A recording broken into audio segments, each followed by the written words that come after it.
It's Bigfoot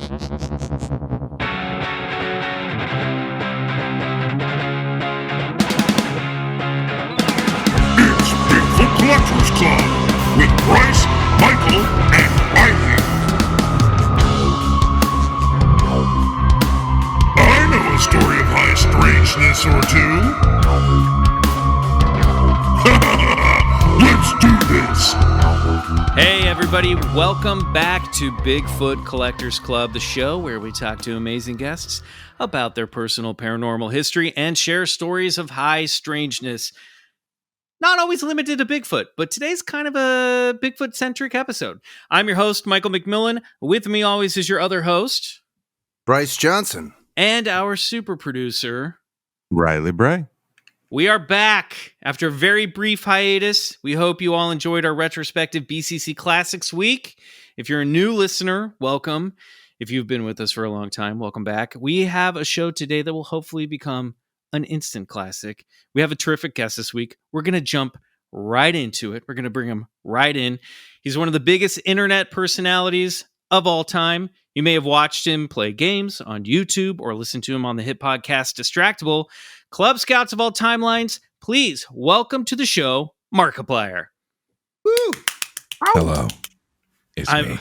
See, Man, right out of the... He's already winning the sexy voice thing. Yeah, right out of the gate, just putting our current mellifluous voice, Riley Bray, to shame. Sorry, Riley.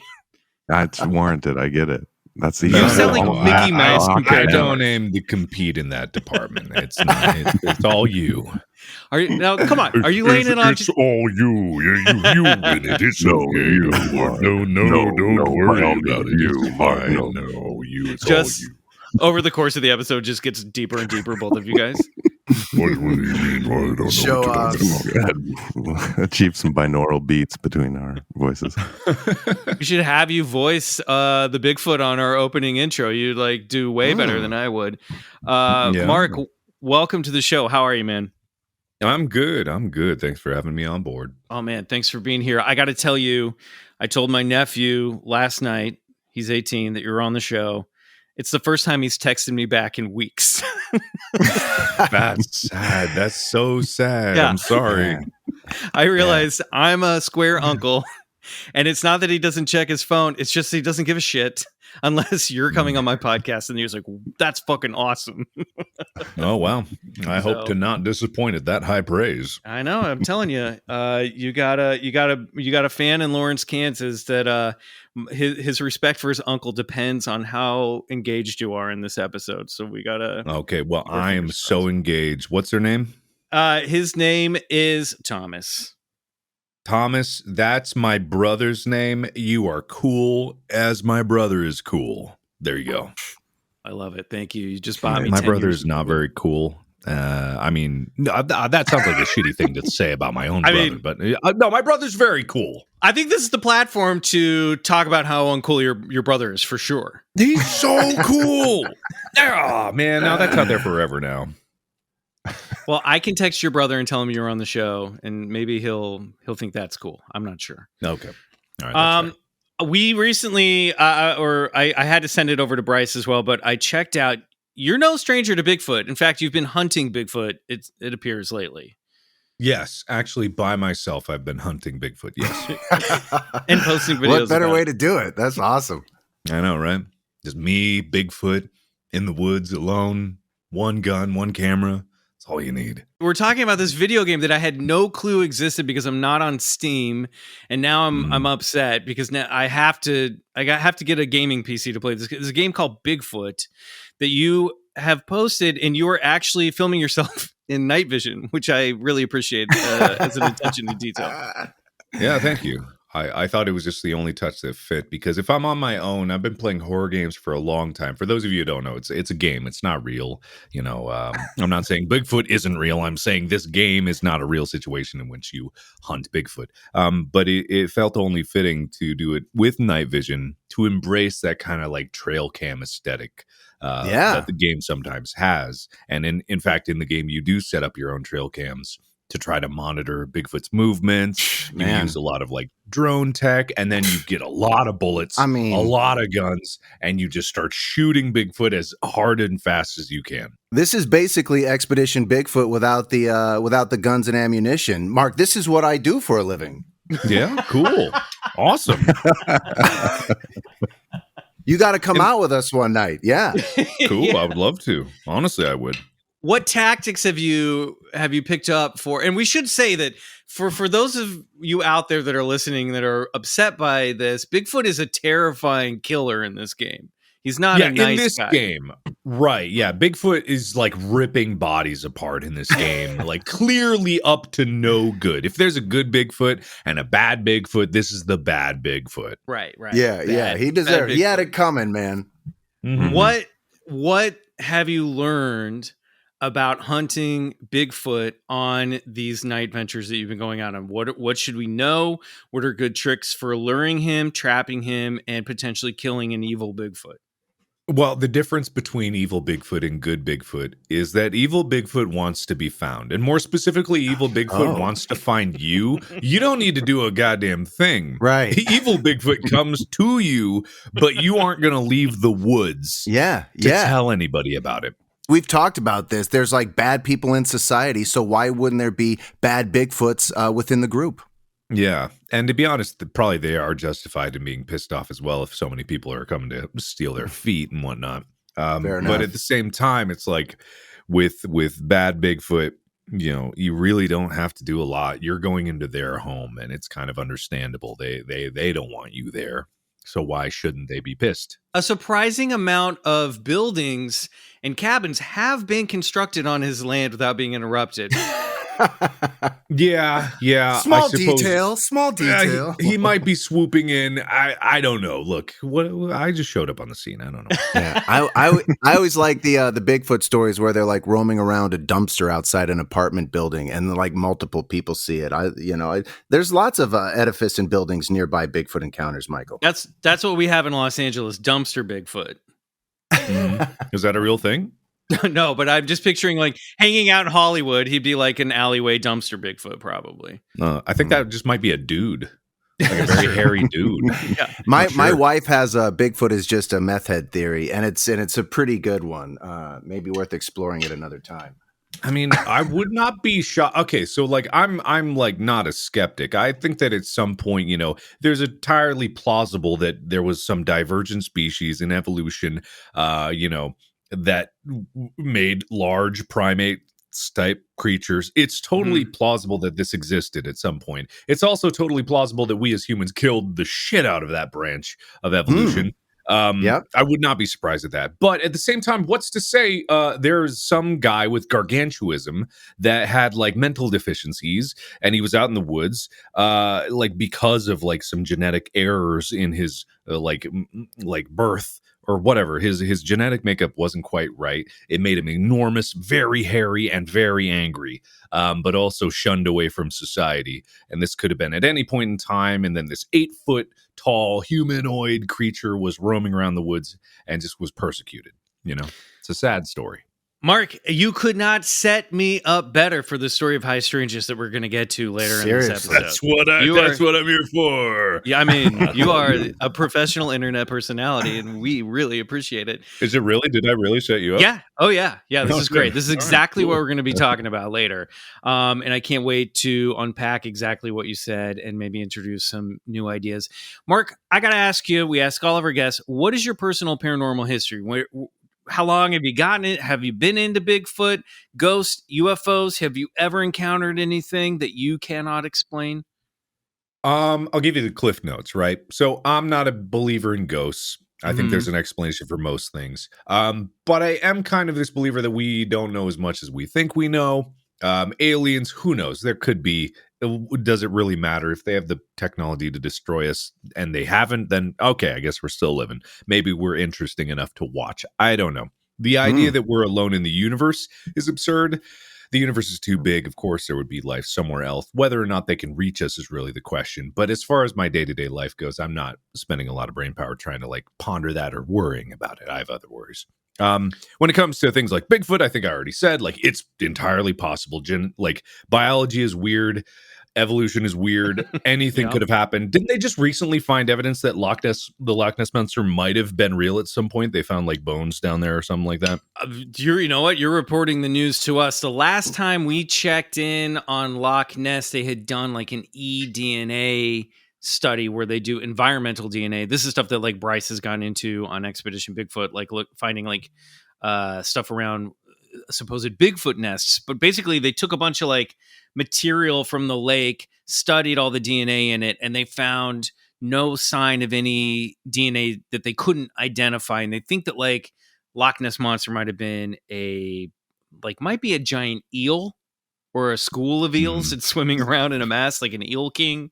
But they may have found, bones, like dinosaur bones at the bottom of the lake. Something lived, I don't know when the glaciers melted in accordance to when, a plesiosaur might be swimming around there. But to your earlier point, Mark, they actually just found some new human remains that archaeologists are kind of scratching their head about because, as we're learning, this sort of ancestral tree of ours isn't linear like we see in those old history photos where the chimpanzee is slowly walking upright into man. That's not correct now. Now we know for a fact that multiple species of Homo sapien have developed simultaneously across this globe. And we're only now just starting to piece together what our real ancestral tree should look like. And we're missing so many branches.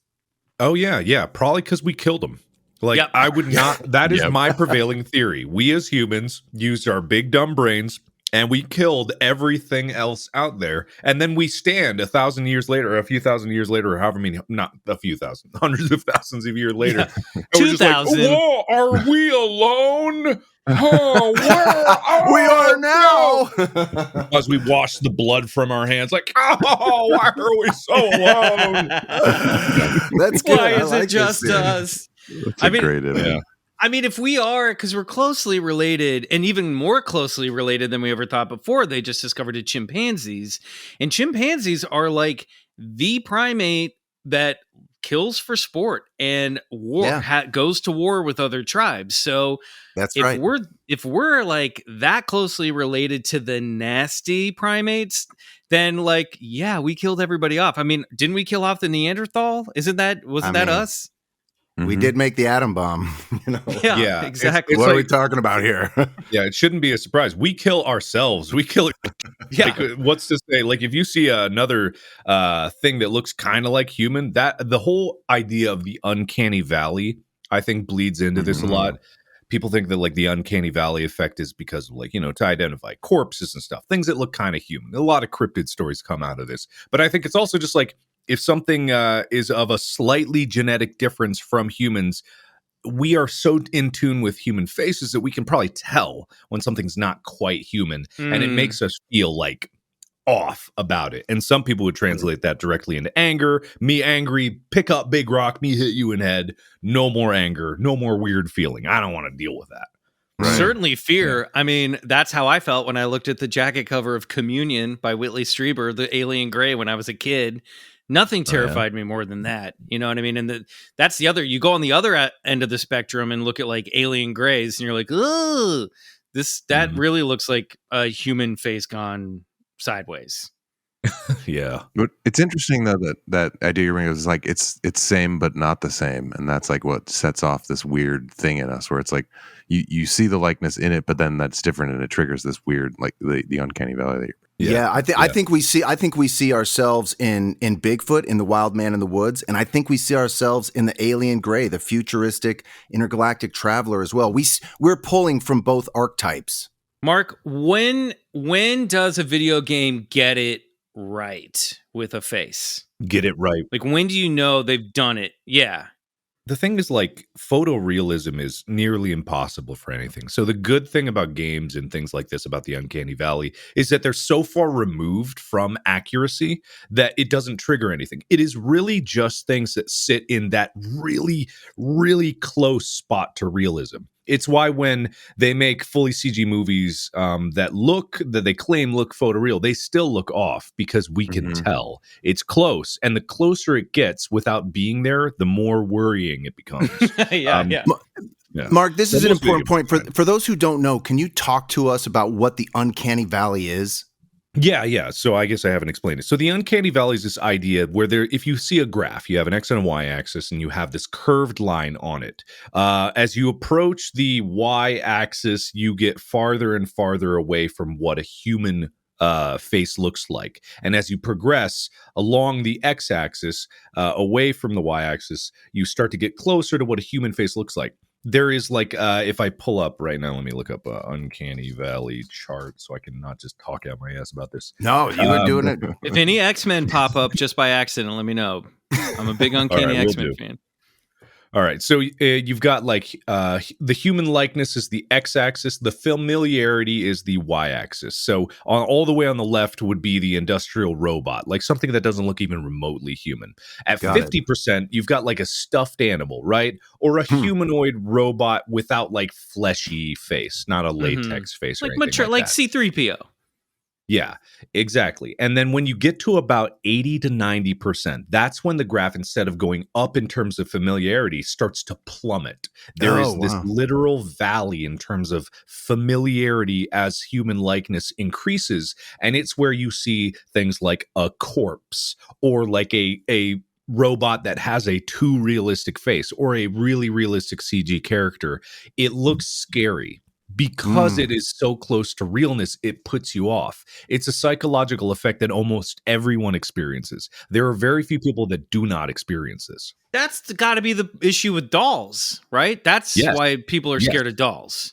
100%. Clowns as well. It's because for some people, they fall in the uncanny valley. They don't look quite human, even if they're moving like human. It's either something is moving like a human but doesn't look right, or it looks like a human and it's not moving right. Many things can put it in the uncanny valley. And then as you get over to the right, suddenly everything's fine because it looks normal. And your brain goes, it's normal. It's fine. I do just want to say that, yes, dolls are empty vessels that demons can possess. So there's also that. But I think it's more, I think at first glance, it's the Uncanny Valley thing. Yeah, Michael, I think this term is so poignant for stories of high strangeness because we're, Mark, we're so often talking about like how we perceive incredible encounters, whether it's a craft landing in your backyard and seeing a little entity walk out, or it's seeing a large upright walking hominid moving through the Pacific Northwest. Sometimes our brain doesn't know what it's perceiving, and perhaps, like you said, it's this uncanny valley effect that causes so much. Just, I don't know, hysteria or trauma or these weird reports that we're getting all over the world.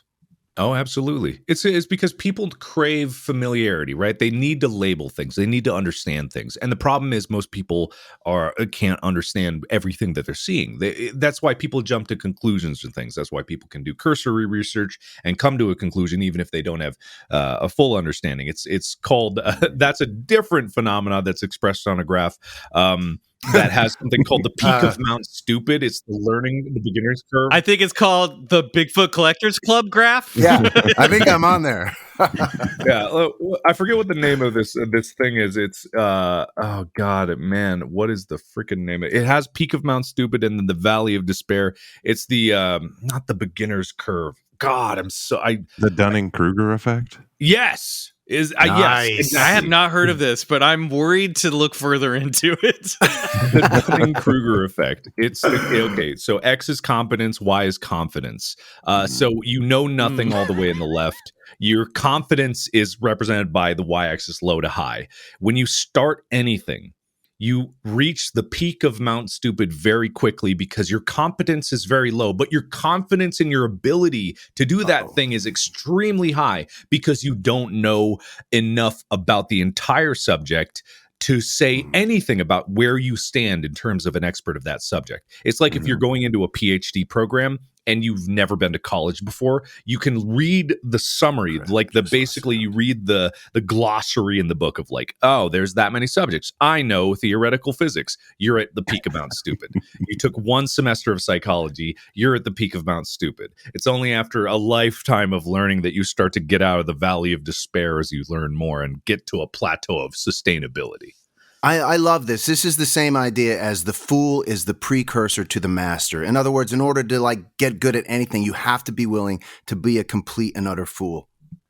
Yes, 100%. I think I've just built a comfortable, cozy cabin right, just not on the peak, but just down the hill from the peak of Mount Stupid. I think that's my sweet spot. I'm like, my feet are tired. This is good. I got a nice view. I'm just going to hang out here for a while. All right, fair enough. I mean, I think what's really interesting though, just after the peak of Mount Stupid, like as you start to gain competence, then it's you end up in that next dip. That's the valley of despair, I guess, where it's like you now know enough to know what you don't know, and that's where you have to basically start from. Yeah, that's where most people abandon their journey. Really, like anytime, like, never mind. Yeah, absolutely. I had it when I was like first learning Korean, and I was like, I took a few Rosetta Stone courses, and then I flew to Korea. Like, all right, I'm gonna struggle a little bit, but I'll be fine. Couldn't say a single word to a single person, not one word. I couldn't do it, and that's when I realized I was in the valley of despair of language learning. How long does it take you to get out of that valley? I don't want to talk about it. I wouldn't know. I'm not out of it. Got it. Yeah. Well, you're in good company, my friend. We're right down there with you. What? So even with all these thoughts on culturally where these things might come from, have you ever had an experience that you're like, okay, I don't know what the fuck just happened? Yes. I've had a few. One of them, kind of like as a kid, I've always had nightmares. Even as an adult, I have nightmares very frequently, right? So sometimes waking nightmares, I'll wake up and I'll just like still see things in my dream, shadow people, other stuff. I know that's generally a dream, and I'm fine with that. When I was a teenager, I woke up one night. It was really nothing special. I was maybe like 14, 15. I don't know. But I look at my ceiling, and my ceiling like is crawling, like there's worms everywhere in the ceiling. And this is actually a common thing. I'm not too disturbed by this, but I get this weird compulsion to get out of my bed, right? It's almost like I am sleepwalking, but I'm aware of it, and it feels like a choice that I have to make. It's still a choice, but I have to get up. And on the way out, I grab a notebook and a pencil, I believe, not a pen. And I go out my door. I go down the hallway and I go downstairs. My bedroom was on the second floor. And I go downstairs, and what I do is the front door is at the bottom of the stairs. I don't go out the front door. I sit down next to the front door looking back at the stairs. And I feel like I'm in this weird like fugue state, right? I know I'm there. And I'm looking if there's a stairway, if there's a little hallway that kind of goes to the kitchen, you know, if you went down the stairs, you wrap around, you go to the kitchen, kind of like where I'm facing. So I see the stairs and the path to the kitchen. And there's this little archway that separates the path to the kitchen. And I'm looking at it on the ground with the notebook in my hand. And I'm looking at it, I'm not really seeing anything. You know, things are still kind of foggy. And I take my pencil and I start drawing that archway first. And my hand is moving without me looking down at the paper, right? I'm looking at the archway. And at no point do I remember looking down at what I was drawing, right? I'm looking, I'm drawing, I'm looking, I'm drawing, and I get this growing sense of unease. I don't know what it is. But I eventually finish the drawing and I look down at my notebook. And I had drawn the archway to the kitchen. And in the archway, I drew a shadowy figure. Fuck. And as soon as I looked up from that drawing, the shadowy figure was in the archway. No. Oh my God. And I just stared at it for a few seconds. I shook my head, blinked a bunch, still there. I got up from the floor, went right upstairs, locked my door, laid down on my bed, and just watched the ceiling crawl like worms until I fell back asleep eventually. Fun. To this day, I think about that. It still gives me the creeps. Like, I don't know why. It was just this weird, like, half asleep. I didn't know what was going on. I don't even know if it was real. I don't know if I actually went downstairs, right? I can't tell you because I've had these waking nightmares where I feel like I'm up, moving, doing things. But when I checked the next day, there was a drawing in my notebook. That's what I'm saying. Okay, great. Yeah, you guys, the drawing is there. Yeah, it happened. But Wow. I mean, you're not good. You're no, that's but bad. what I meant by that is you're spot on in analyzing what took place, because that state between the dream world and a waking state is a liminal period. And I've heard a lot of things, but actually somebody kind of getting up and sort of straddling the line between lucidity and sort of the waking world, and going and sort of using sort of an automatic writing or drawing technique to communicate with something that's obviously trying to communicate with you. That's fucking the stuff of nightmares, man. I love it. You need to see a therapist. Oh yeah, no, I'm good. Wait, but have you ever heard of automatic spirit drawing? It's been in a few games that I've played. Most recently, this one called Mortuary Assistant, where you're literally like in a mortuary, like preparing bodies by embalming them, and there's this drawing mechanic in there. So I've heard of it before. Yeah. You did that. That's exactly what it is. It's where the higher consciousness, the mind's eye, starts drawing what spiritual presence is there. You know what I mean? And basically, I would say that that's what you were doing, and then it wasn't until your mind's eye could craft the picture. Literally, could you see the shadow being in the room? If we're going into this, you know what I mean. If we're gonna commit to this idea, then I think that's what happened. It's crazy because those kind of nightmares have followed me like my whole life. When I was a kid, one of the first dreams I ever remember, actually, it might be the first dream I ever remember, is I was in the woods being chased by a guy with a chainsaw, right? This is in the dream. But when I wake every up... boy's first dream. Yeah, chainsaw in the woods. But when I wake up, I look above my bed and I see the guy is still there. Like head, arms, chainsaw. I don't remember legs, but I remember waking up like, oh man, nightmare. And seeing this chainsaw man right there. And I would close my eyes, gone, open my eyes, it's there. Really, really strange stuff. How long does that last at like when you wake up? I mean, just a few minutes. Other examples that I can remember right now is I one time was I woke up still middle of the night. I looked out my window. This is back when I was at my mom's house, and I saw the moon crashing into the earth. And I was like, this must be a dream. I was like, this must be a dream. I closed my eyes, opened them again. It was totally fine. I just saw out my window. Closed my eyes, opened them again. Moon has progressed even farther into crashing into the earth. It was like every time I would blink, it would go between like real world dream, real dream, until it just crashed. And I felt like all the earth like moving like liquid, and just like and then I woke up and I was like, okay, that was strange. Jeez, wow. Man. Many nightmares for me. You're just seeing like high budget horror films like all the time. yeah, I got a big one.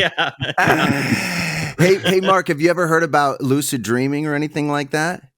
I have, yeah. I've tried it a few times. Oh, interesting. Because so in Robert Wagner's book, Lucid Dreaming, he tells of this story of this boy who was haunted by his nightmares. And he finally learned how to become lucid in his dreams. In other words, to realize he was dreaming in the dream state and have total control over his dream space. And he was able to confront his demon, which was a big monster within that dream space, and basically give this thing a fucking hug, look it right in the eyes and give this thing a hug. And ever since then, it sort of stopped. But I love this idea of being able to sort of engage within the dream space and not only just meet whatever's following you or coming after you, but make peace with it too. Robert Wagner also felt that these dream spaces are inhabited by a sentient consciousness outside of ourselves. In other words, there's an other that exists within that dream space. Could be. I have no idea. The thing is, like, I've had nightmares for so long that it doesn't really bother me. I remember the first time I lucid dreamed. I was very young, like 7 or something, and I dreamed I was in my house and the front yard, and I was able to see through the back door from the front door, like door to door, front to back, which isn't necessarily the layout of that house. But I noticed it was raining in the back and it was sunny in the front. And I went as a kid, I'm dreaming. So I ran to the backyard in the rain, jumped on the railing, and then leapt off as if I could fly. Wow. Hit the ground and woke up. It's just like, that was my first lucid dream I ever had. Oh my God, you're like doing it in reverse. Oh my gosh, that's great. It's hilarious. I think it's kind of wild with what you do as well. Like you're a guy who spends a lot of time in literally multiple dimensions at once, right? Mm. I mean, you're playing a game, streaming at the same time. I wonder how that also might influence the way you dream, you know what I mean? And how you might perceive reality. It has there, but not in the way you might think. It really playing more horror games and playing games in general has like numbed me to horror quite a bit, which is why I do have to play like Finding Bigfoot with night vision in a completely dark room to really start to feel like I'm in it again. Nope, that's the way to do it. Yep. Yeah, that is the way to do it. But recently, like I've had a few times where I've had, the only way I can explain it is to call them like geometric dreams or mathematical dreams, where like my perception of reality in my dream kind of like goes away from imagery, goes away from sound, and I just like, all I do is I see shapes, and I just like all these, like it's just so uncomfortable. It feels terrible, but not in the way a nightmare is like scary. It just like feels like my mind is melting, like someone just like hit me with LSD or something, and just like my brain is like turning inside out for several times. And when I wake up from these, it disturbs me a lot more than nightmares ever do. I'll wake up and I'll look in the crack of like the window, and I'll see just a strip of light from outside, and there would just be letters like flying at full speed there, and I'm like, oh god, what the frick is this about? Wait, what do you mean letters flying at full speed? Letters. We're with you. I couldn't imagine just like there was like every letter in the alphabet just changing rapidly as fast as it could in the little strip of the window. Mark, like, do not start writing those down. Is that bad? Is that yes. bad? Okay, no, you're talking about like hypnagogia, like seeing shapes in reality. Like it makes you wonder: are we living in a simulation, and you're seeing through the cracks? You know, Philip K. Dick, famous author of science fiction novels and scripts like Blade Runner. He had this experience later in his life where he was seeing letters and words, and they were just coming to him, because he was just experiencing this thing. Because, well, it was a culmination of reasons why he experienced this. But that's wild to see like that stuff. It's such an interesting thing how your reality space might be a little different from everybody else's because of what you do. Yeah, maybe. I really have no idea. I couldn't really draw anything from it that would translate directly. It's been very rare that those occur. And the letters, like I've looked at them before, and I've noticed a crazy thing. I have been learning Korean, and the letters are predominantly English, but every once in a while there will be some Korean letters in there. Whoa. And I'm like, oh, what the hell? So trippy. It's just like a bizarre thing. I would chalk it up to like some mental thing, like the linguistic part of my brain, like quickly cycling through, trying to like restock memory or something like that. Totally. But who knows? Like, it's like you're getting a glimpse at your own heads-up display. You know what I mean? Yeah. Like your brain's interface in a weird way. I don't know. It sounds like those geometric patterns, that sounds really psychedelic. That also sounds like, from what I've heard, but haven't experienced, like DMT, that stuff will happen. Mm-hmm. I definitely have had, like, in deep states of sleep, I'll start seeing swirling geometric patterns, almost like they're moving. They're like they themselves are wrapping around larger geometric patterns. It's like when I close my eyes, when I wake up in the middle of the night. So I've always kind of wondered if like DMT, which is in our brains, maybe that's like flushing a little bit, like you're getting a little dose from your own brain, and you're getting these really vivid visuals in the middle of the night. Dude, let me tell you, geometry is the language of the universe, right? The Fibonacci sequence, seeing how nature builds upon matter. It's in these swirling geometric patterns, This is sort of how our universe is constructed. And sometimes when you're seeing that, you're sort of getting a glimpse at how how we perceive our reality. And it's built upon layer upon layer upon millions of layers of these geometric patterns, which create our reality that we see. Yeah, and forgive me for my ignorance. What is DMT exactly?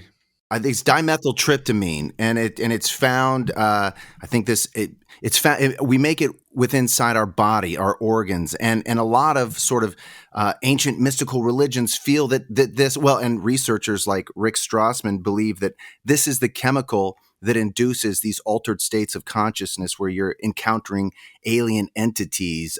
People smoke it. Rick Strassman did an actually government study of it, injecting it into volunteers. Nonetheless, but they call it the spirit molecule. And the reason they call it that is because the ancient Egyptians felt that, like Michael was saying, sometimes we can control the secretion of this pineal gland.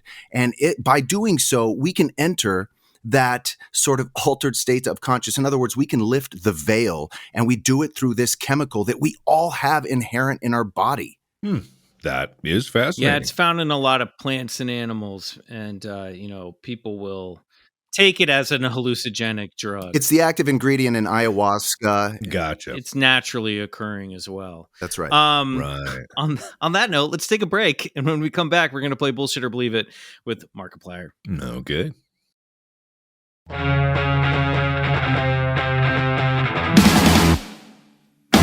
All right, we're back. Mark, we have a game that we like to play with all of our guests. We've got a little bit of a preview of this. I'm going to go down a list of phenomena, rapid fire style. And if you're open to it, you're going to say believe it. If you're not open to it, you're going to say bullshit. If you're somewhere on the fence, you got to pick one side. We can always circle back and unpack one of these things. Okay. This is a game that we call bullshit or believe it. All right, Mark. Yes. On your mark, get set. Ghosts. Bullshit. Bigfoot. Right now, bullshit. Aliens. Believe it. The Bermuda Triangle. Bullshit. Parallel dimensions. Bullshit. Psychic vampires. Bullshit. What is that? They're like people who like mentally drain your energy and your have you ever seen What We Do in the Shadows? Oh, you're just talking about shitty friends? Yeah, shitty friends. That's basically another word for shitty friends. Yeah. Spontaneous combustion. Bullshit. Astral projection. Bullshit. Ouija boards. Bullshit. Alien abduction. Bullshit. Dogman. Dogman? Yeah, he's like Sasquatch, but he's canine. I believe that. I love it. Nice. Mothman. See, man, the thing is, like, I don't know what definition, like, to adhere to these cryptid creatures because it could be however fucking anything. you want to define them, and we can come back and talk about Mothman if you want to. But however you want to interpret it. Bullshit. But it's cool story, though. Sheep Squatch.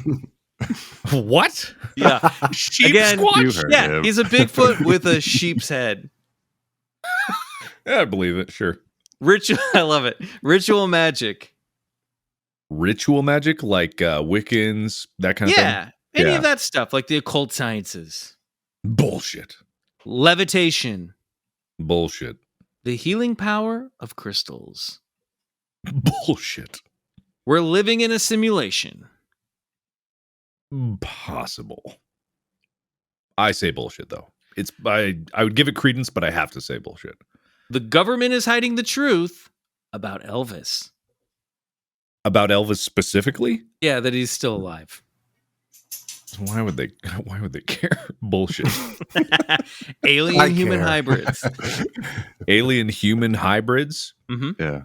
God, that would like lead down the path. Like, do aliens want, like, are aliens as horny as humans are? In that every science fiction thing, humans are fucking aliens. So I would say believe it, but humans fucked first. Like they're the ones that made them. We're the sexual aggressors. Going back to the whole chimpanzee thing, yeah, this all makes sense. Miracles. Is this miracles in the sense of really incredible things that can't just be coincidence? Supernatural miracles. Sure. However you want to interpret it. Oh, okay, yeah. Bullshit. Reincarnation. God, who knows? I don't know.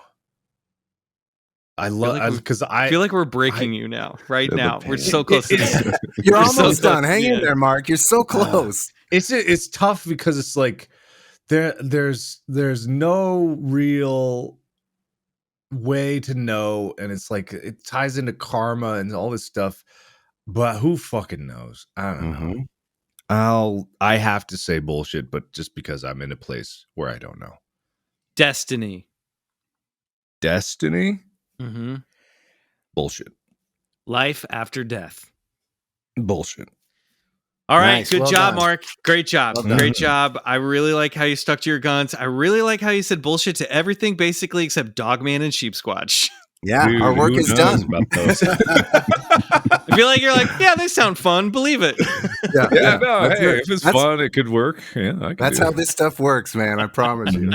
Yeah. So you mentioned at the top of the show, no ghosts for you. No ghosts. Yeah, no. What do you think ghosts are? What do I think ghosts are? Yeah, when people are like, oh, this house is haunted, or we see like an image of a fuzzy, spectral image moving through, or like things move on their own accord. Do you think that's bullshit? Or do you think that there's some sort of explanation behind that phenomenon? There's almost always like a technical explanation. However, the physiological phenomena of feeling that sensation that something is watching you, that something is like not normal in a place you are, and you feel like those cold drafts, and you feel like a presence, and like things happen all around you. Yeah, I believe that you feel those things and can feel those things because humans, like what I was saying before, they need to establish a sense of normalcy. And when you go into a place, it clearly you have been told that this place is haunted, or you see, like, so many people have seen things. Even if you're a skeptic, you walk in there, you're going to be creeped out. It's why people love horror movies. It's like because we all feel that same feeling. It's a feedback loop of like getting in your own head. The worst things in horror movies, the most scary things, are things that you imagine. It's not things that you've seen. Your mind is your worst enemy. That DMT might also pump with adrenaline because it causes you to like try to analyze everything in there and try to like break down the patterns of the walls and like the darkness. You're desperately trying to see something in there because you're on the lookout for threats. So of course your object recognition system in your brain might trip up and be like, holy shit, I did see something. And you could convince, just like when I wake up from a dream, like I can still see the things in my dreams. It doesn't mean that I didn't see it. But whether or not it's real is like in question. I got to tell you, said. I've experienced the same thing. I've woken up and seen like lingering phantoms standing next to my bed or at the foot of my bed, and they stick around for a little bit longer than I want them to. So I get it. And when I talked to my therapist about it, I was like, I think I'm hallucinating, but it's also tough because it feels very supernatural when it's happening. It feels like something outside of me is looking at me. Yeah. The thing is, for me, I would love for it to be real. That's my thing. Whenever I have these dreams or like an experience like this, I would love for it to be real. I've reached this point in my life where I'm kind of like with open arms being like, if this is like, you're actually a ghost and you are here and hostile and you're going to kill me, like I'm going to go down fighting and I'm not going to run away from you. Let's throw down. Let's see what happens. This is a good way to ectoplasmic bitch. Let's go. Yeah, this is a good way to series finale this shit. Let's do it. Yeah, no, if I got to go out and I got to go out to a ghost, I'm gonna leave some residue. That's what I'm gonna do. Oh, I just see a little like ghost boy picking up his ball and going, I don't want to play now. Gee, mister, I just want a dad. Yeah. Find another one. Poof.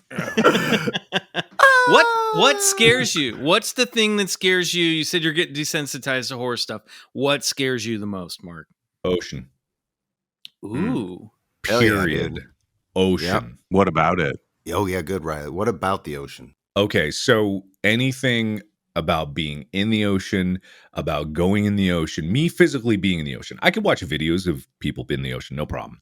I went out on a fishing boat just a couple years ago. We were doing a video out there. We were fishing, deep sea fishing. I couldn't get near the edge of the boat. Wow. I can't deal with the thought. We did a video where we were close to the shore, and we did a video where we got in the ocean. If I can't see what's beneath me, I can't deal with that. It's crippling. Like, I cannot bring myself, as even in pools, like any kind of depth of pool, there's sharks underneath it. My brain can't get away from it. It's just there, and I will be eaten as soon as I stop looking. So it's that thought of like what the unknown. This is not the vastness of it itself, but it's that there's a predator underneath that you can't see. That's like where the fear stems. Yeah, 100%. And it's probably the same thing that relates to people seeing ghosts and things. Is like, it's that fear of the unknown. It is, and it does still get me. It's just in certain places it gets me. It's like the plot line to the Truman Show. It really is. Yeah. Remember, he was afraid of water. I really thought you were going to say it's a plot line to Deep Water, and instead you said Truman Show. Well, I just watched Truman Show. Mark's life is Jim Carrey's in Truman Show. That's wild. Tell me that. No. It's a great movie. Don't tell him, Bryce. He's not supposed to point out. Right. Oh, never mind. So Ghost. No, you know what I thought of when you were talking about that, Mark, is like I have this weird thing where, sometimes in like National Geographic, or sometimes it'll pop up on like Instagram, there will be like a bird's eye, like a drone shot of like someone in a little rowboat, and underneath them there's like a whale swimming under the boat. Yes. And that, whenever I see one of those photos, it makes me dizzy and a little scared. Oh my God. No. Yeah. The ocean is so full of nightmares. It's not a place for humans to be. I'm not even talking about sharks. I'm talking about like anything down there. Giant squids. You give me jellyfish that are the size of cars. Like, I can't deal with it. We've been discussing lately that a lot of these reported UFOs or UAPs are coming from the ocean. I've heard of that. Yeah. I've heard some of that. Be a good hiding place for them if they were to pick a spot, of course. No one's That's looking at what the we ocean. think. Absolutely. Yeah. Well, you'll be happy to know, Mark, that the story that we're going to get into for this week's installment of High Strangeness has nothing to do with the ocean. We're just going to be in the woods where you know how to protect yourself, because we've seen you do it. We've seen you do it. Sure. Yeah. Get a bear trap, get some meat, get a car battery, get a gas can, set yourself a Bigfoot trap. Okay. Okay. All right. Here we go. All set. I'm curious. Now, you've played the video games, but when someone says Bigfoot, what do you picture in your mind? I see something about probably like 9 feet tall, very large, hairy, kind of a primate type creature, but bipedal, with deep set eyes, a brow ridge like a cliff's edge, hands like meat hooks, each finger the size of my arm, ready to crush my skull with a single squeeze. I love it. I hope you were drawing this as you were describing it, because I think it was a perfect without picture. looking. Yeah. Yeah. Yeah. Oh, God, what's on my desk? It's Bigfoot. Well, stories of hairy giants crossing paths with European settlers, explorers, and trappers in the Pacific Northwest and British Columbia have existed since the U.S. expanded into the West. Indigenous tales of hairy apes and wild men in the woods predate those stories by hundreds of years. However, you might be surprised to learn, Mark, that the term Bigfoot did not enter the lexicon until 1958. And up to that point, the term Sasquatch had not yet been in print. Interesting. Strange to say, even though legends of this mysterious cryptid's ilk have been around forever, Bigfoot and Sasquatch, as we know him today, or them, I should say, since there are probably more than one, are really only about 67 years old. So that's like the age of a young, hip granddad. That's a Brooklyn hipster granddad. Yeah. Okay. There's another. Yeah. Oh, sorry. No, I don't. No, please. No, anytime. You jump in anytime you want to. Oh, thank you. I just remembered something that I talked to someone about with the whole Bigfoot and like the Yeti thing and Sasquatch in general. What do you guys think about the idea that what people think as Bigfoot was actually just, let's say, hunters and trappers back in the day encountering a full-size grizzly bear? that stood up on his hind legs. And then other people in different areas ran into a full-size polar bear, which not a lot of people know is bigger than a grizzly bear. They are absolutely enormous and also stand up on their hind legs. Well, and I'd then love to answer that. Oh, yes, please. Okay, I could do this very simply. Calling down the thunder here, Mark. So get ready to be struck by lightning. I'm just letting you know. Most of the credible Bigfoot reports come from experienced hunters in the woods who are looking down the barrel of their scope constantly. They know bear habitat, they know bear behavior, and some of the most chilling accounts of Bigfoot encounters are when they see these creatures face to face, sometimes only 10 feet away, but through the scope of their rifle, let's say 100 feet away, when they zoom in on that face, oftentimes it's reported they cannot pull the trigger because the face looks so human that it's looking back at them, and they would feel that if they pulled that trigger, it would be considered manslaughter. So these reports come in the hundreds, and I would say to you, it's not misidentification of a bear. And yes, I'll give you that. Bears can walk on their hind legs, but bears can't pick up rocks and 10-gallon barrel drums and throw them across a ravine. Angry bear might. Angry bear might, but I would say that, a lot of these credible reports come from people who know the difference. Okay, that's fair. I appreciate that. Well, in this segment of High Strangeness, we are going to trace Sasquatch's steps back to the moment where he was branded Bigfoot, and a little tale I like to call Bigfoot Begins. And I'm sorry to say this isn't a story about a little hairy boy whose parents are murdered outside of a movie theater. Although that would be fun. It would be nice. Bigfoot, if you're out there, we could use your help. The cities are overrun with crime. Is Bigfoot listening to this podcast right now? Hopefully, yeah. Bigfoot has an internet connection. That's all. Yeah. He's telepathic in some stories, so maybe he can just, log into Wi-Fi somehow. Bigfoot's origins began with lumberjacks and loggers in Northern California in the years following World War II. Up to that point, stories of giant wild men were being passed around, but instead of pestering logging camps, the creatures tended to harass miners and prospectors.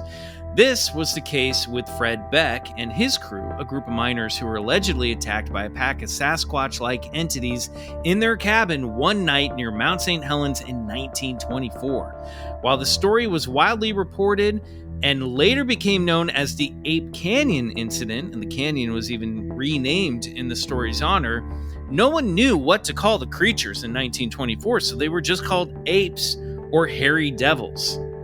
Yeah, that's right. This fits your sort of bad Bigfoot narrative, Mark, because, and you know what? And it also fits humans are the real monsters because it was Fred Beck who fired at the creature first, who was just really watching them mine this mine. And he reports this large, like 9 foot tall, upright standing creature just watching them. And he decided to pick up his rifle and fucking shoot at it. And all hell ensued because there wasn't just one, there was a few of them. And later that night in their cabin, these creatures came back and tried to reach for them and strangle them. They harassed them all night within their cabin. It was like basically like a home shootout like you played on that fucking video game. Only this was reported by like 4 experienced miners, and it ended up in the newspaper, and it kind of went viral before that was a thing. Crazy. That's crazy. And I have a question that kind of like brings up about this. Do Native Americans have stories about these types of creatures? Yes. Yeah. Yes. Worse than yes. that. Kidnapping, children, women, men. Yes, there are native legends abound all throughout the world about these creatures causing harm if they are not treated with the respect they are garnered. And they, and of course, like any culture, they're different to every tribes. But this idea of like sometimes they're like humans that have turned feral in the woods. Sometimes they are apes, and they were just a primary source for the story. 2 of them actually: Bigfoot, The Life and Times of a Legend by Joshua Blobus, and Evergreen Ape by David Norman Lewis. In Evergreen Ape, they talk about how like certain indigenous tribes along the coast in Northern California didn't fucking go into the woods because they were like, Yeah, we catch fish, we live by the ocean. This whole idea of like the white settler who wants to go off the grid, which we'll talk about, and live in the woods is crazy because there are things that are going to kill you in the woods. Like nature is indifferent. It will fuck you up. And in some of these stories, they're like, yeah, and there are apes that live in there. This isn't a big deal. We know all about the apes, you know? Mm-hmm. So... Yeah. And there are different names for them in different cultures and in different tribes, but there are bases, especially in the Pacific Northwest, for these entities living up there. If you want to hear more about listeners, Attack at Ape Canyon, check out BCC number 78, episode 78 with Paul James. There's a lot of stuff in there about that. Also common, as we talked about in the late 19th and early 20th centuries, were reported stories of white men who would ditch modern society and go off the grid, living in the woods and going feral. One of the most famous wild men was a guy named John Torno, the wild man of Wynoochee, Washington, who started vanishing in the woods as early as age 9 for weeks at a time.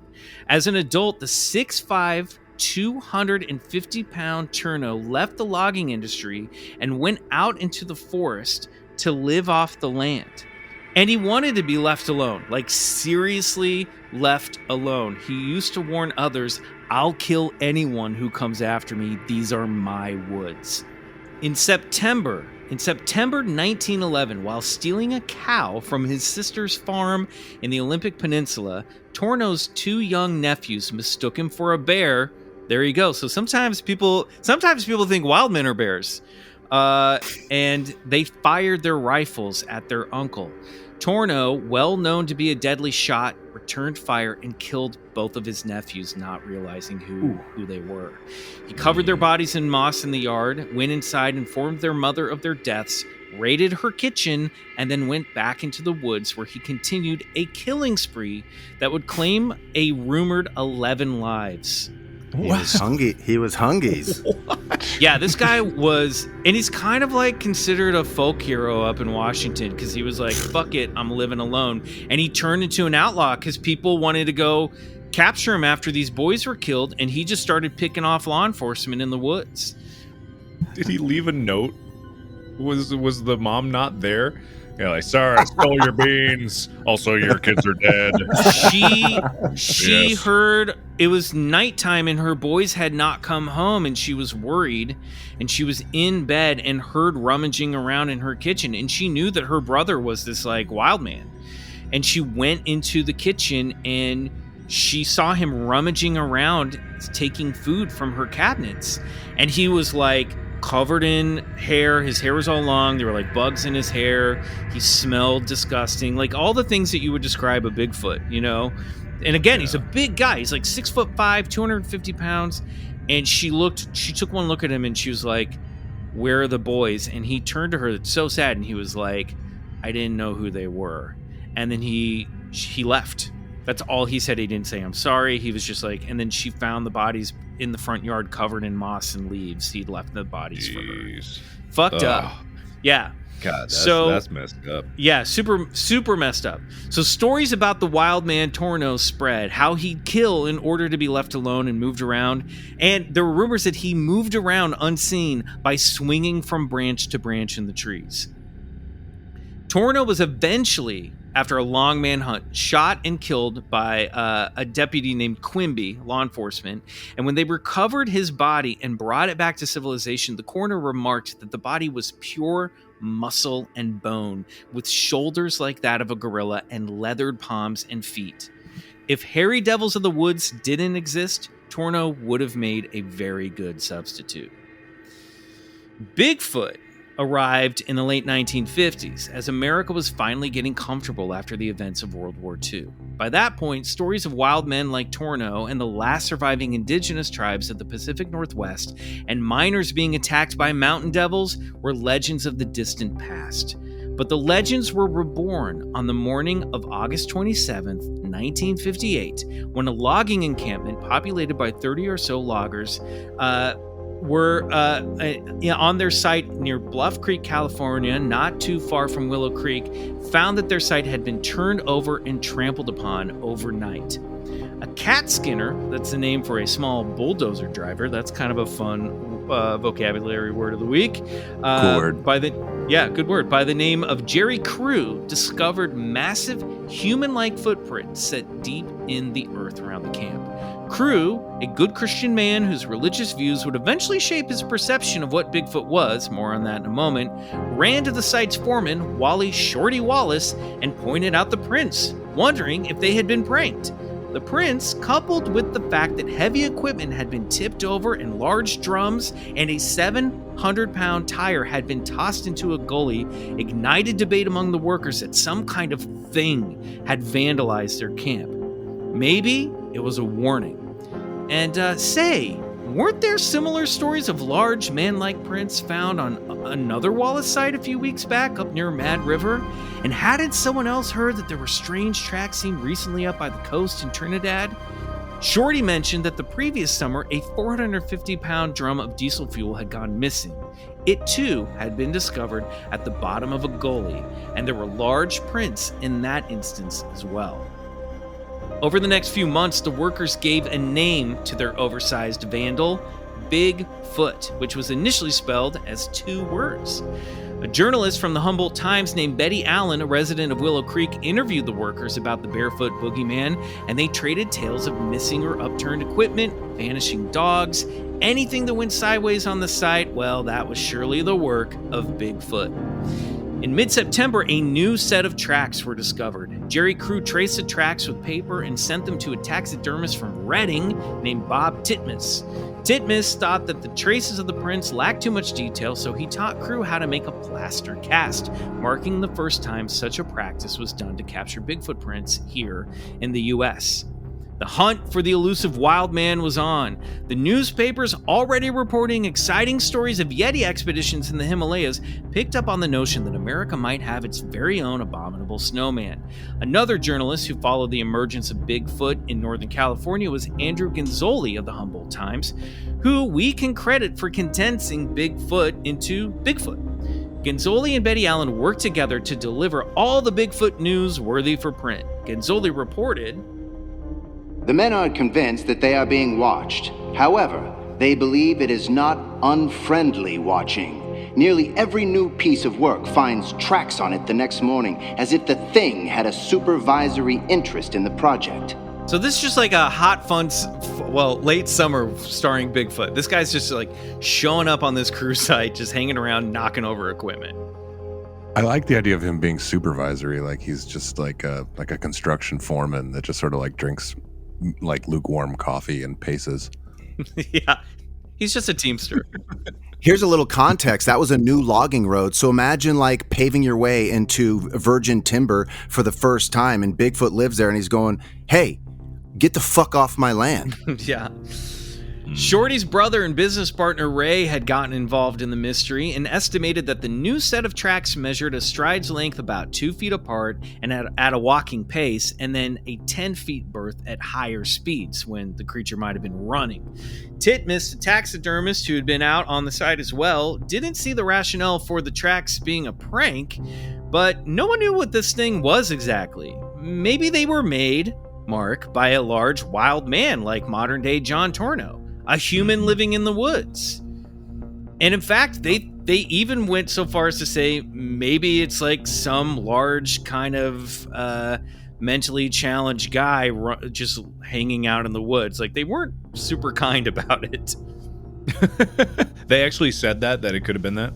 Yeah, there were stories of a Native American boy that had gone missing in the woods, and some people thought, we thought this young boy may have died, but maybe he's still living out in the woods.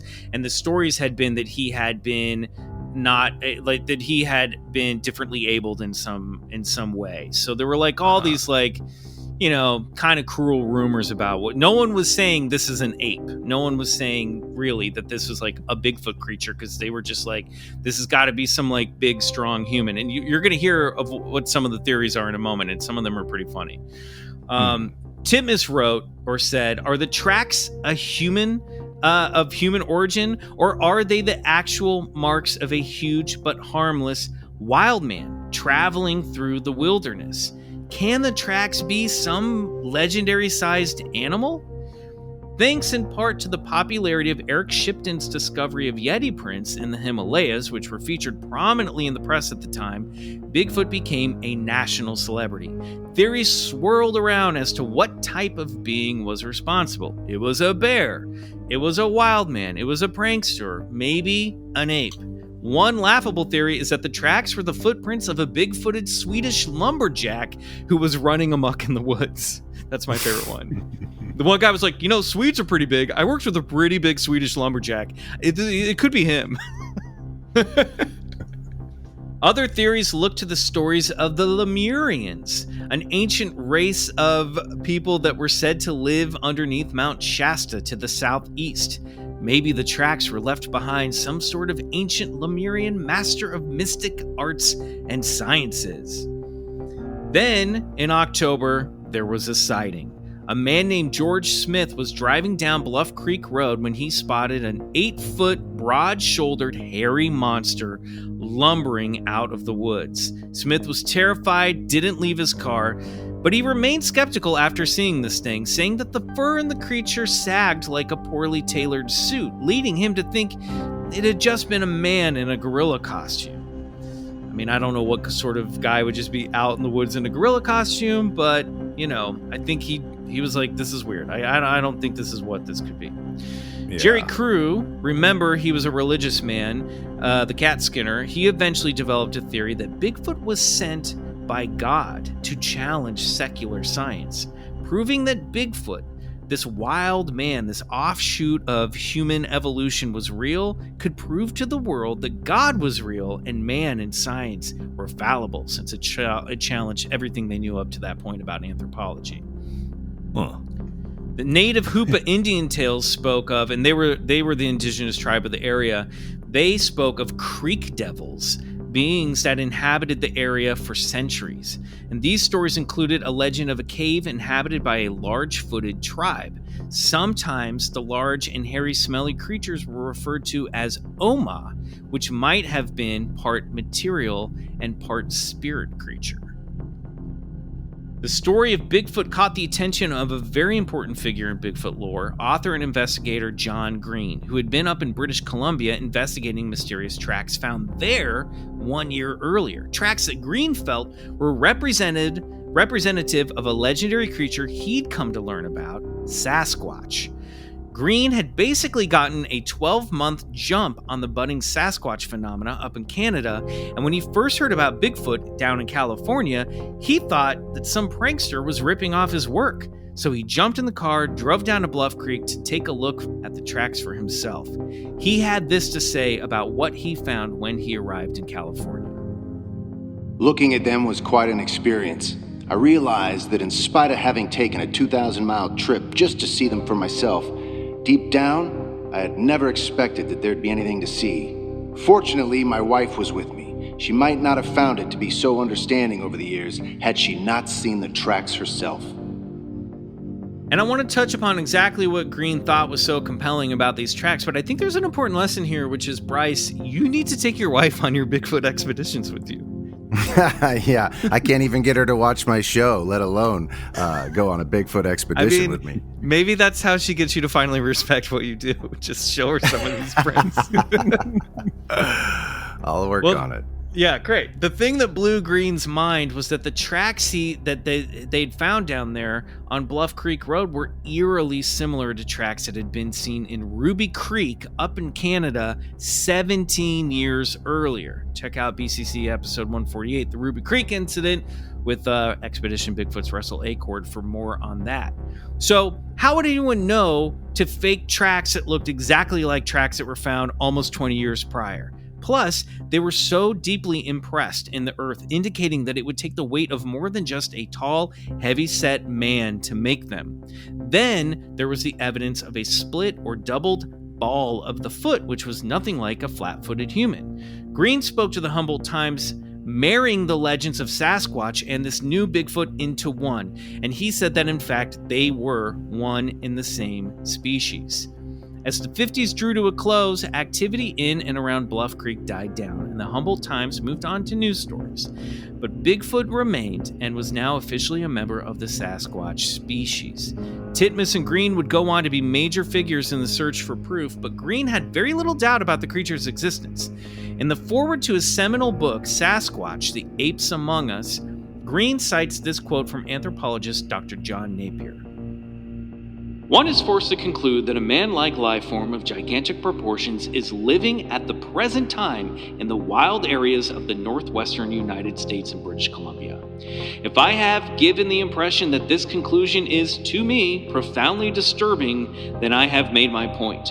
That such a creature should be alive and kicking in our midst, unrecognized and unclassifiable, is a profound blow to the credibility of modern anthropology. Maybe there's some truth to the idea Crew had that Bigfoot exists to challenge our perception of what we know and what we think we know. Or maybe, like John Tornow, Bigfoot just wants to be left alone. Regardless, at only 67 years into seriously investigating the phenomenon and no solid proof yet found, sorry Bryce, the legend of Bigfoot is still, in my humble opinion, in its beginning. And there you go, Mark. Bigfoot. Bullshit or believe it? Interesting. Are you asking me that question? Mm-hmm. Yeah, I mean, what do you think? Going back to the very beginning and just knowing that it was some activity around this logging camp that ignited the whole phenomenon. What do you think? I believe that it's there are enough experiences where they've seen something of a similar description that what probably most people understand as Bigfoot is not really the reality of what there is, but there is definitely credence to there have being something that was tangible, something that was a threat, whether it's that guy, what was his name? The one that killed the two kids. John Tornow. But I mean, that was back in 1911. But yeah, I mean, even so, like stories get passed down, and it's like if that happened once, if something happened once in human history, it has never been a singular incident, in my opinion. Right. There's never been one case where a 6'5" dude found it that he loved being in the woods and in the wild. I bet that's happened before, and that's in the last almost 100 years. In human history, that has to have happened hundreds of times throughout history of some big dude or big lady going out into the woods. And also, like, I didn't even ask you guys' opinion on what the thought of like the species of ape called Gigantopithecus. Oh yeah, I'm sure you guys know about that, which is like the largest ape that ever existed. Yep. And the reconstruction of it looks a lot like what we think of as Bigfoot. Oh yeah, it's like and that existed, they said, up to like 350,000 years ago. But who's to say that's where that died out? You know, yeah, totally. Why would we have? Because we've found species to this day that we thought were extinct in the ocean just recently. That was actually like within a year or two discovery. They were like, oh, hey, this creature that we thought was extinct a million years ago. There it is. That's weird. The giant squid. Yeah, that's right. Yep. Yeah. And it's just like, and so who's to say that this couldn't have existed? I would highly doubt that in today's like technological field that it's still out there. It's either like not still out there, or it's so good at hiding, or the woods are so dense that it's very good at being like, okay, humans bad. Like most things, humans are the worst things out there. There's a whole subreddit dedicated to like this. It's called Humanity Fuck Yeah. And it's this idea that humans are terrifying. They're the monsters, and aliens are looking at humans. They're going like, what the fuck? Holy shit. Look at these things. Oh my God. Are you seeing this? Are you seeing this shit? Yeah, it's like this idea that humans are actually the scary ones. And I would believe it because, again, that guy was the most terrifying thing. Imagine that in your living room, sweaty, blood on the face, wiping off the blood of your kids on your can of beans, is going like, I didn't know who they were. All right, see you never. And then walks out your door. That's terrifying. That's scarier than anything I've ever heard. So yes, I would believe Bigfoot.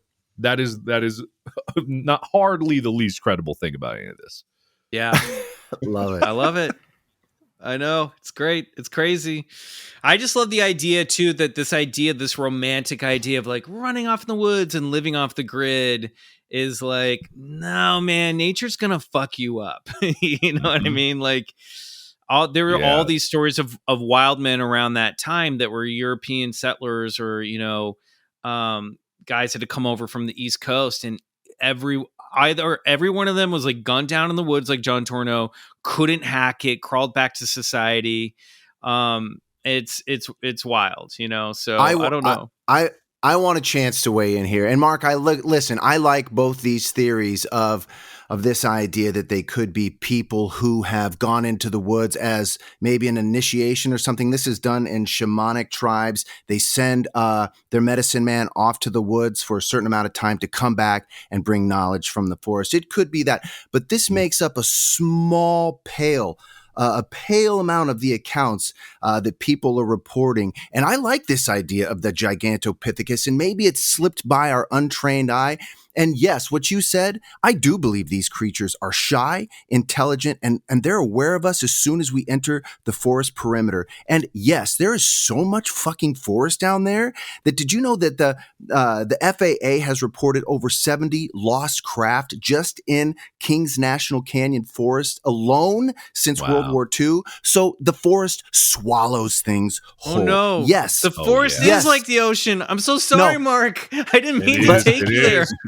But I want to say, I don't think this thing is man, because if you look at one of the most famous pieces of evidence, and I'm talking about the Patterson-Gimlin film of 1967. Have you ever watched that film, Mark?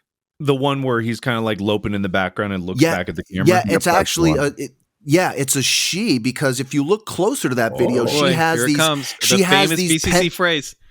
She has these pendulous breasts, and they call her Patty, named after Roger Patterson, who discovered her. So this is a female Sasquatch. And if you look closely, the legs on that thing are shorter, and it has a longer torso, more like one of the great apes. And I look at this creature, and I see the toes flexing up when it moves its 16-inch heel. And I look back at that film with those two guys there filming this creature, and then it walks off into the woods. That's two witnesses who saw the same thing, who never changed their story for the remainder of their lives. They also went back and cast those tracks, about 10 or more so of perfectly good plaster casts, which is another piece of evidence. And not only that, you have the fucking film to look at. That's 3 pieces of evidence. When put together in a contextual story, it paints a picture that there's a monster walking in the Pacific Northwest that we are told is not supposed to be there. But I say it is there. All right. I find that compelling. I did not know about the pendulous breasts. That weird, as funny as it sounds, and as much as I laughed, I'm kind of like, that does lead credence. Why would someone make a costume with pendulous breasts? That would not be at the top of any costume list. The costumers all say, the experts, I spoke with them, this is not a costume. They're sure about one thing, that's an organic, biological creature and not a man in a suit. Let me read you this. This is from this book, Evergreen Ape, about the Patterson-Gimlin film. They talked to, is it Grover Krantz, Dr. Grover Krantz? Sure. Because there's been rumors, Mark, that like Patterson and Gimlin faked it, that it's someone in the costume. 4 people have come forward claiming to be the one in the suit, but none of them have been able to produce it or provide any proof that they even knew Roger Patterson. And I guess Roger Patterson, the guy who was filming this, a lot of people are like, he couldn't put something like this together. Dr. Krantz, who knew Patterson well, I'm quoting from the book, wrote, "In my judgment of his character, Patterson might have tried to fake a film of this kind if he had the ability to do so. Also, in my judgment, he had nowhere near the knowledge or facilities to do so, nor, for that matter, had anyone else. When the Disney executive Ken Peterson viewed the film in 1969, he confirmed that even Disney would not be able to duplicate it. Gordon Valiant, the head research scientist for Nike, also confirmed that the thing in the footage did not walk like a human, and he specialized in human locomotion. Many biologists were quick to debunk it, but as Dr. Krantz pointed out, most of the debunkers also bragged that they'd never seen any of the footage. And that was all in Bluff Creek, where this story and the origin of Bigfoot, the term Bigfoot comes from. Interesting. Okay. Yeah. I am no expert in video analysis, so I can make no claims in the favor or Neither can against I. this. And so in that aspect, I will just say the arguments are compelling, and really the pendulous breasts are the main driving evidence here. Because legitimately, why a costumer, if they were trying to fake this, would never think, just because it's a very male-centric thing as a bunch Well, of that's dudes right. on the podcast talking about it, I think, That's right. why would any male like partnership think to make the Bigfoot faking a female? Well, that's right. And up first. Mark, when you go, but your homework now is to go look at that film You again. have homework, Mark. And Mark, look at the breasts, watch I'm the looking. toes, watch the toes move up when it walks, watch her face when she looks back at you, and more importantly, watch that fucking bull neck on the back of her neck and that tuft of hair raise up when she looks at Bob Gimlin with which he's about to raise his rifle. Oh, they had a gun when they were filming. Oh this? yeah. He did. Bob Gimlin did. He never raised it at her, but she gave him a look that Roger Patterson described as, you know, that look that you get from an umpire when he says, one more time and you're out of here. That was the look that creature gave to both those men. Interesting. Well, love this is fascinating. And again, like it could be I love the idea. Usually things that are biological in origin, I'm more inclined to give it like some credence. The either Gigantopithecus or some offshoot of that. Who's to say that ape species didn't die out and an even bigger one was their offspring? It's entirely possible. I'm so about it, because have you guys ever seen like the map of disappearances in national parks and overlaid with the Mark, cave? we're gonna have to have a whole other episode now with what Bryce is about to drop on your head. Careful what you go into. We're aware, and it's missing persons at an astronomical rate is on our radar. Who's taking these people in our forests? Yeah, or what is taking these people? And why can't you find the bones? Because bones are tasty. You boil them into bone broth. That's right. That's right. What's wrong Mark, with bones? I do. It's, you know what? I think it sounds like we have another Club Scout convert. Welcome to the clubhouse, my friend. So. We pushed that Bigfoot belief needle a little bit. You know what I mean? I was already like in the camp. If you go back to my bullshit, or what was the other option? Believe it. Yeah. Believe it or bullshit. You gave us a believe it. Yeah. I gave you sheep, Bigfoot. Sheepfoot? Yeah. What was it? Dog Bigfoot? Yeah. You did, but you also said right now Bigfoot is bullshit. So I'm just we're getting you a little. It's not our jobs to convince you. But we're moving the needle. We're moving the needle. I think it's because like not you guys' analysis of Bigfoot, but just because like the common way of thinking about Bigfoot is bullshit. However, the scientific backing of it, of like an actual species that was that large, I think it would be stupid enough to think that it couldn't be possible, especially considering we have physiological evidence of like molars from this species. It clearly existed. They have bones that they've recovered of a giant ape, and when reconstructed, wow, would you know that? It looks just like the Bigfoot that everyone talks about. It's like that can't be a coincidence. Hey guys, I know when to quit when we're ahead. Let's just That's stop it right here. Let's get out of here. Shit, Markiplier, thank you so much for joining us on this episode. Where can people follow you, find your work, tell everybody what they need to know, and if you have anything coming up you want to plug, please plug away. I mean, you know, they Markiplier everywhere. My podcast, Distractible, Go, my favorite sports team. We talk about random crap in sports. That's about it. No need to worry. They should follow this podcast. They should be loyal listeners here. All right. Well, thank you. There you go. He Great said plug. it, guys. We love it. All right. Well, thank you, Mark, so much for being on the show, and we hope to have you back one day. Yeah, Mark. Seriously, man, we appreciate the hell out of you, man. Thank you. Of course, happy to be here. This was a fun talk. All right, everybody. If you like this episode, please subscribe, rate, and review the show on your favorite podcast app. If you leave us a 5-star review on Apple Podcasts, we might read it on the air, like this one. Holly Bolly B writes, Dude, spelled D-E-W-D. This podcast has me in stitches. I've recently stumbled upon this from Monsters Among Us, and I just can't get enough. The chemistry and hilarity are unrivaled. Incredibly entertaining, paranormal fun. My passion was listening to first-person paranormal accounts. However, I have to say that BCC has now taken the lead. Thanks, boys. 5 stars. Nice. Yeah. Thanks, Sorry, Holly Derek Bolly. Hayes. You're still a great podcast. Still a great show. That's the paranormal show that I listen to. So It's a I great love show. Monsters and Yeah. Well, this episode is coming to an end, but there's a lot more BCC waiting for you on our Patreon, BCC The Other Side. A $5 monthly pledge. Wait a minute. What? A $5 monthly pledge unlocks There it is. 3 exclusive bonus episodes every month, plus grants you access to the entire Patreon archives. You can find that over at patreon.com/BigfootCollectorsClub. And you know what else? Write to us with your own paranormal stories at BigfootCollectorsClub@gmail.com. Follow us on Instagram at Bigfoot Collectors Club and on Twitter at BigfootPod. Follow me on Instagram at McMills, and I also host another podcast about the trials and travails of Hollywood called Slate Your Name. The whole season, first season, you can check out right now on your favorite podcast app. If you like our theme music by the band Suneaters, they have a new album coming out Friday, September 23rd called Absinthe Makes the Heart Grow Fingers. We're fans of them, so you can find out more info about that new release at lotuspool.com. Follow me on Instagram at Mr. Bryce Johnson and Twitter at Bryce O. Johnson, and hit me up on Cameo. And to learn more about the Patterson-Gimlin film footage, listen to my incredible talk with film expert and creature effects artist Bill Munns on Expedition Bigfoot, Season 3, Episode 13, A Massive Discovery, available on Discovery+. And you can follow me on Instagram. I'm at Peace Drone. And there's a link tree there that is links to a bunch of my bands that I play in, things I've directed, just work I've done.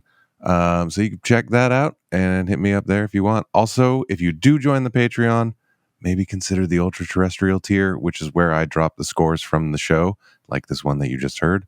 And basically dropping like full length ambient albums over there. It's $9 a month as opposed to the $5 a month. You can trip out on that stuff for hours. Do it. That's it for this week. Thanks, boys. Huge thanks to Mark for joining us. We are heading over to the other side right now to watch some creepy eyewitness videos that Bryce has selected for us to judge. Until next time, good night. No, not to judge. We don't judge. Well, to be like, what do we think it is? Oh, yeah, we judge. Okay. We absorb. We'll comment. And don't forget. Yeah. Oh, yeah. I ruined our tag. Great. Really did. Great. You got it. We're still I waiting. screwed it up. It's like the high five is We've just been doing hanging this in for the air. Set me up again. Fine. Set me up again. Double fives. Until next time, good night. And go get regressed.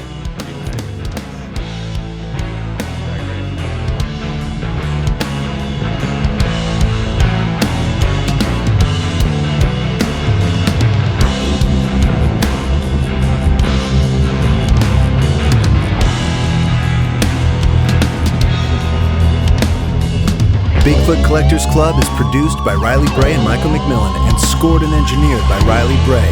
Our theme song, Come Alone, is by Suneaters, courtesy of Lotuspool Records.